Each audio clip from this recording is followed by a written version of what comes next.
Imagine this, you're home one day as a kid and you start to feel hungry. You walk into the kitchen and you spot the best meal to ever eat, a pack of chocolate chip cookies. You put them into the microwave because, of course, you have to heat up the cookies so they taste better. You put them in, and out of nowhere, it just turns into the 4th of July within that microwave. There's sparks going off everywhere, and you don't know why. And as it turns out, the packaging actually contains aluminum. Now, you take out that bag of cookies, and you see that it's shriveled up like a raisin for some reason. Nevertheless, you take out the cookies, and although it's shriveled up, you still eat them. Now, this is more of a personal scenario for me, but those cookies did still taste amazing. Now, microwaves. Microwaves are perhaps ubiquitous within almost every United States kitchen.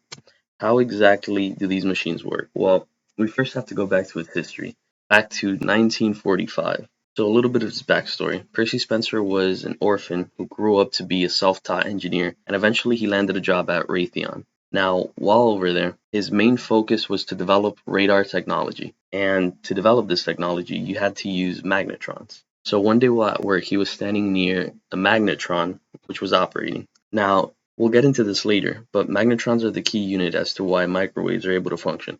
They're the integral part of them.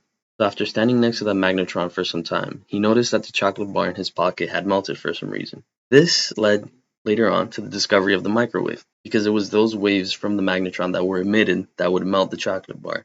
Now, the first microwaves developed were a work in progress. Originally, they were huge contraptions ranging up to 5 feet and 6 inches or around there. So they were the size of a human pretty much. The most difficult part during the beginning, however, was commercializing this machine, since, of course, they were large and you can't exactly put that on top of a counter. Now, as mentioned previously, the magnetron is the integral part of a microwave. It's the reason why it's able to function. Essentially, take this, we have a microwave here, and this is the screen where you could see into the microwave, and imagine this little box right here as the magnetron. So, it has this tubing right here, and what the magnetron does is it's able to form radio waves. These waves then go through the tubing into the part of the microwave that you are able to see. Of course, you're not able to see the waves because they are electromagnetic.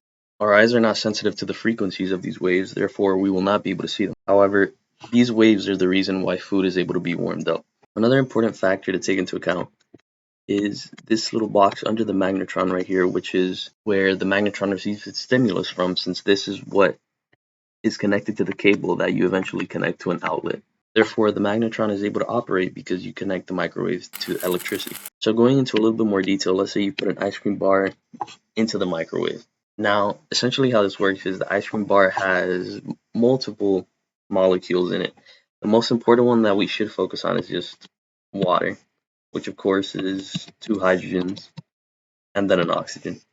So imagine this oxygen as a bank robber, and these two hydrogens are different banks. So the bank robber is essentially going to want all the money from the banks because, of course, he robs the banks. Now imagine the money being like electrons. This oxygen is going to steal electrons from the hydrogens, or electron density, making it a little bit more negative, and these hydrogens a little bit more positives.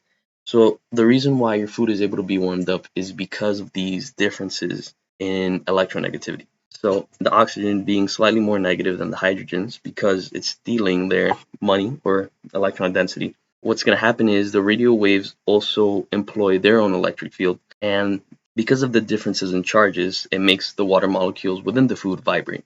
And now when anything vibrates, of course, it's going to create more heat. Imagine you're in a cold climate and you begin to shiver. This constant shaking is the body's way of trying to reach homeostasis. You begin to shiver because this excess movement will create more heat, hence trying to warm up the body. The same applies to when molecules vibrate. There will be more heat created, hence more energy, and this is what will heat up your food. An important thing to take into account with these radio waves is that electromagnetic waves can do one of three things. They could either be absorbed, they could pass through an object, or they could be reflected. Now, the metal walls in the microwave keep the radio waves within because they're made out of metal, so it's reflected back and forth. The food itself will absorb the radio waves and have that increase in energy, aka the creation of heat. There are also other molecules in the food which will cause this heat to be created. However, water is just a good basis for understanding. Now, a fun fact is that some plates or cups that we use when putting them into the microwave, you may notice that they also warm up maybe sometimes even more than the food itself actually does. So in these instances, these materials actually contain some substances that are affected by these radio waves and are absorbed in large quantities, so hence the heat that is created.